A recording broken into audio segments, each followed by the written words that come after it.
ꯆꯥꯛꯂꯥꯝꯕ ꯅꯪ ꯃꯅꯤꯡꯗꯩ ꯅꯝꯕꯤꯔꯤꯅꯤꯗꯨꯅ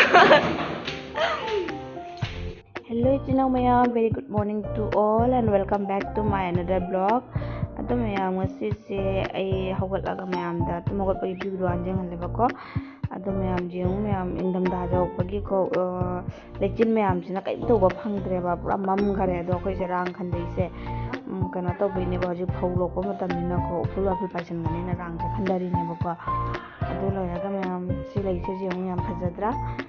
yang fazabani si lai se pura pambi se ma jom jom launa sat mayam mana go phangde lai ngata ne ba se yang phajai ko on kidam hena phajaba heli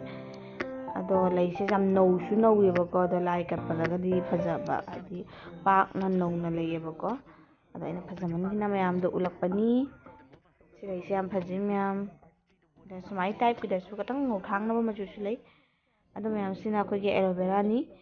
do se mama na thari ni sisu magi mahi pale do lire se aloe vera se ado mayam se indam da matam da ko skin dry oibra tairaga di dum soft oibane ba aduna ai katang ta pambi magi maka ma khak se thatke tawri ne ba ko ai dum skin care to bada sijina bagi ado se laure chawdra mayam yong kam chawni yong ma ko ta chande chawmani na pambi su yam chawi phajai mahei su jale ma se pambi ali bane ba thaina gi ko ado asigana leire mayam white color gi lei nga sai na jing hambadu gi habet mana ba masak ni si se yam phajai yellow ga white ka punna thadin nau thaiye ba ko adini mayam akho gi lei no bani se ado mayam ai mathak ki view su jang halake ko ire na mathak ka da base do handakti ningtham da helak pasina ko nusa su jum dai ningi ado ngasi se ko da su la ka ni aduduna mayam da soi tin jang halake ma masak pudu ula oi ma jar oi block to ma jaw bu jar oi ba ko do ra soi dum masak to di ula roi dum lak ba khot padu dum ulak ke ba mayam da mayam video se loy ba yeng binasi yengu mayam lechin je hajuk pok pok tu nung sagam bu thorok te ba hajik se pung apna khai tara mu ta sala bne ba ko ayuki ado mai nung sagam bu thorok te hajik pok dina ing ba su hen bana handak se mayam ningtham da pura ningtham da chang paga manare nungsa thorok pa ngai ni nungsa jage na do nungsa so ambu ude ba hajik pok chak thongba matam chu jok sele mayam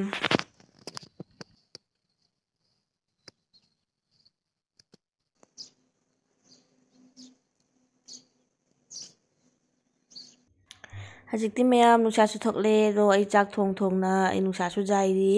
hajik se pung 11:30 dumain tare ba ko se hodong se mayam je ngune se khulak ki hodong ne ba ko ado dum chak pijaman na ma se dum siga sum lak na lei ma matam khange ba chak cha bi matam se ayuk ke basana 12 gi ne pung 12 taram dai da gi na 1 bau sama dum nei do ni swai da do la ga nungdang na su ne ma chak happy ba dum na ma dum la i ma cha ba gi ne matam cha na khange ma se pura jum da loi ba dong na do ma su ai manak ta la pham ma ga nungsa ja mi na ri ni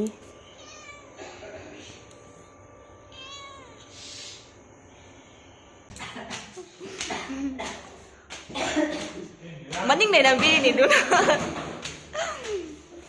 ado mayam haji dada su thungna re sanda ram oire ba ko hajik cha ado ba video re yaw se ba ya de ba du na ina maning dagi ma ja huran kapi hauri ni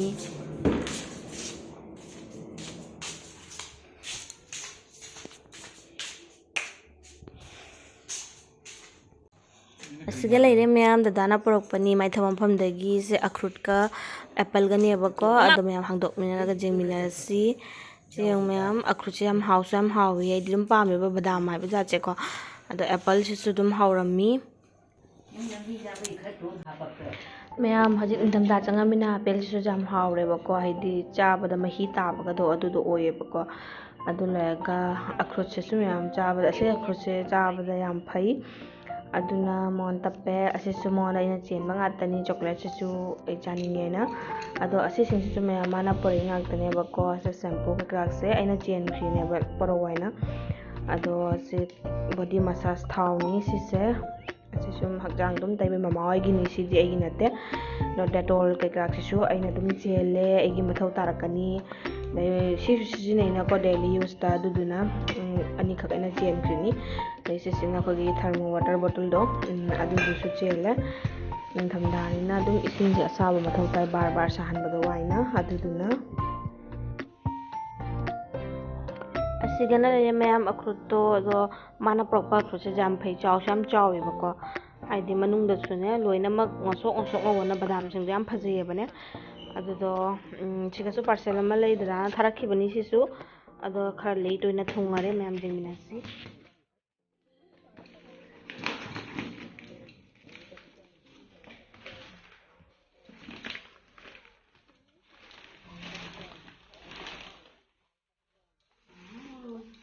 ꯑꯗꯨ ꯃꯌꯥꯝ ꯑꯥꯄꯦꯜꯁꯤꯡꯁꯦ ꯃꯥꯅ ꯊꯥꯔꯛꯈꯤꯕꯁꯦ ꯁꯨꯇꯤ ꯊꯣꯛꯑꯝꯗꯥꯏꯒꯤ ꯈꯔꯅꯤ 1 week ꯃꯃꯥꯡꯗ ꯊꯥꯔꯛꯈꯤꯕꯅꯦꯕꯀꯣ ꯑꯗꯣ ꯑꯗꯨꯝ ꯌꯧꯔꯛꯄꯗ ꯈꯤꯇꯪ ꯂꯦꯠ ꯑꯣꯏꯅꯅꯦ ꯑꯥꯄꯦꯜꯁꯤꯡꯁꯦ ꯄꯨꯝꯕ ꯍꯧꯔꯝꯃꯦ ꯈꯔ ꯄꯨꯝꯃꯝꯃꯦ ꯑꯐꯕꯁꯨ ꯌꯥꯎꯏ ꯑꯗꯣ ꯁꯨꯝ ꯁ꯭ꯄꯣꯠ ꯇꯥꯕꯁꯨ ꯌꯥꯎꯔꯝꯃꯦꯕꯀꯣ ꯌꯥꯝ ꯄꯥꯝꯃꯨꯏ ꯑꯥꯄꯦꯜꯁꯦ ꯎꯔꯒ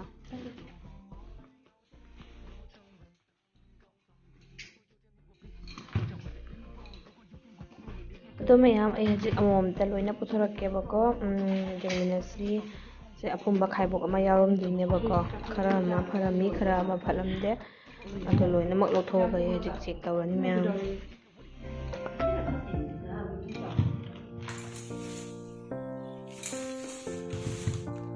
ꯑꯗꯣ ꯃꯌꯥꯝ ꯆꯔꯨꯅ ꯈꯨꯝꯖꯤꯜꯂꯛꯄꯁꯤꯒꯅꯦ ꯑꯥꯄꯦꯜꯁꯦ ꯍꯦꯟꯅ ꯁ꯭ꯄꯣꯠ ꯇꯥꯕ ꯍꯦꯟꯈꯔꯦ ꯑꯁꯦ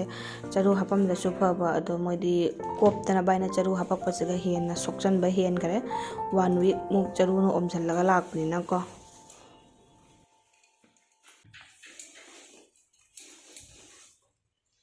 ꯁ꯭ꯄꯣꯠ ꯇꯥꯕ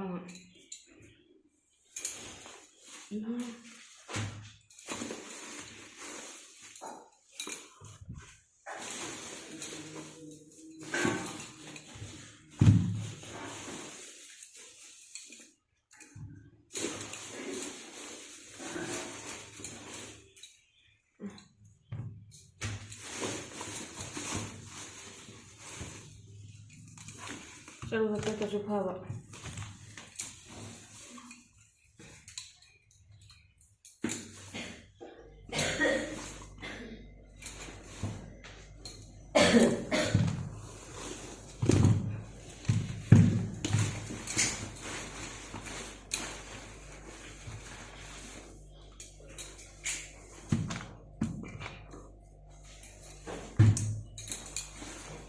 ꯃꯅꯥꯎ ꯁꯥꯏꯅ ꯊꯥꯍꯜꯂꯒ ꯁꯥꯏ ꯂꯧꯔꯧꯔꯦ ꯑꯗꯨ ꯂꯩꯇꯦꯅꯦ ꯃꯥꯅꯦ ꯉꯥ ꯂꯩꯕ ꯆꯠꯈꯤꯕꯅꯤꯅꯦ ꯉꯥ ꯂꯩꯕ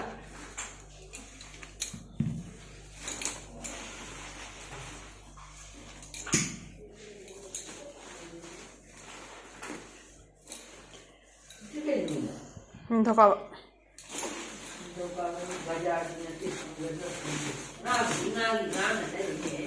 이리사 본 거죠?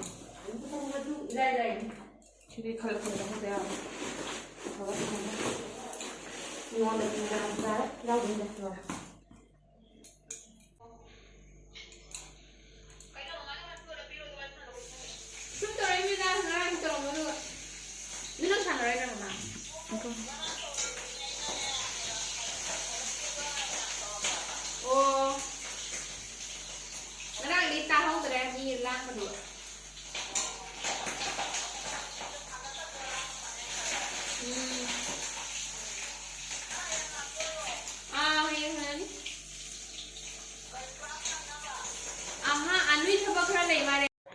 ꯃꯌꯥꯝ ꯑꯁꯤꯒ ꯂꯩꯔꯦ ꯍꯧꯖꯤꯛꯇ ꯑꯩꯅ ꯑꯟꯕꯣꯛꯁꯤꯡ ꯇꯧꯈꯤꯕ ꯑꯥꯄꯦꯜ ꯕꯣꯛꯁꯇꯨꯅꯦꯕꯀꯣ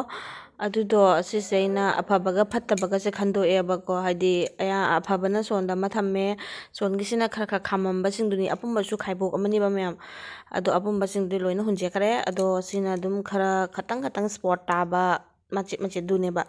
ꯑꯗꯣ ꯑꯃꯁꯤꯅ ꯐꯔꯝꯕꯁꯤꯡꯗꯨꯅꯤ ꯑꯗꯣ ꯑꯍꯥꯟꯕꯗ ꯁ꯭ꯄꯣꯠ ꯇꯥꯕꯁꯦ ꯍꯥꯟꯅ ꯆꯥꯊꯣꯛꯑꯅꯤ ꯑꯗꯣ ꯀꯣꯟꯅ ꯅꯪꯉꯒꯗꯤ ꯑꯁꯦ ꯑꯐꯕꯁꯦ ꯆꯥꯔꯅꯤ ꯑꯗꯣ ꯃꯌꯥꯝ ꯑꯩꯈꯣꯏ ꯅꯅꯥꯎꯁꯨ ꯂꯥꯛꯏꯑꯕꯀꯣ ꯑꯩꯈꯣꯏ ꯌꯨꯝꯗ ꯂꯥꯏ ꯍꯔꯥꯎꯕ ꯌꯥꯎꯕꯒꯤ ꯑꯗꯣ ꯑꯩ ꯂꯥꯏ ꯍꯔꯥꯎꯕꯒꯤ ꯕ꯭ꯂꯣꯛꯇꯣ ꯃꯃꯥꯡꯗ ꯊꯥꯒꯠꯄꯤꯔꯛꯎ ꯍꯥꯏꯕꯗꯣ ꯑꯩ ꯅꯦꯛꯁꯇ ꯊꯥꯒꯠꯂꯛꯀꯦ ꯃꯌꯥꯝ ꯌꯦꯡꯃꯤꯟꯅꯁꯤ ꯑꯗꯨꯁꯨ ꯃꯌꯥꯝ ꯉꯁꯤꯒꯤ ꯑꯣꯏꯅꯗꯤ ꯃꯇꯥꯡ ꯑꯁꯤꯗ ꯑꯩ ꯂꯣꯏꯁꯤꯜꯂꯒꯦꯕꯀꯣ ꯕ꯭ꯂꯣꯛꯁꯦ ꯍꯧꯖꯤꯛ ꯊꯣꯡꯗꯣꯏꯅꯤ ꯃꯌꯥꯝ ꯈꯥꯖꯤꯡ ꯄꯞꯆꯥꯎꯕꯤꯅꯤ ꯍꯧꯖꯤꯛ ꯀꯣꯛꯆꯥꯎꯕꯤꯁꯨ ꯍꯥꯏꯅꯩ ꯄꯞꯆꯥꯎꯕꯤꯁꯨ ꯍꯥꯏꯅꯩ ꯈꯪꯗꯦ ꯀꯔꯝꯕꯅ ꯆꯨꯝꯃꯤꯕ ꯃꯌꯥꯝ ꯑꯩꯗꯤ ꯌꯥꯝ ꯄꯥꯝꯃꯤ ꯑꯁꯤ ꯉꯥꯁꯦ ꯑꯗꯨ ꯃꯌꯥꯝ ꯉꯁꯤꯒꯤ ꯑꯣꯏꯅ ꯃꯇꯥꯡ ꯑꯁꯤꯗ ꯑꯩꯒꯤ ꯕ꯭ꯂꯣꯒꯁꯤꯁꯨ ꯂꯣꯏꯁꯤꯜꯂꯒꯦ ꯃꯊꯪꯒꯤ ꯕ꯭ꯂꯣꯒꯇ ꯃꯌꯥꯝ ꯑꯃ ꯐꯪꯅꯔꯁꯤ ꯕꯥꯏ ꯕꯥꯏ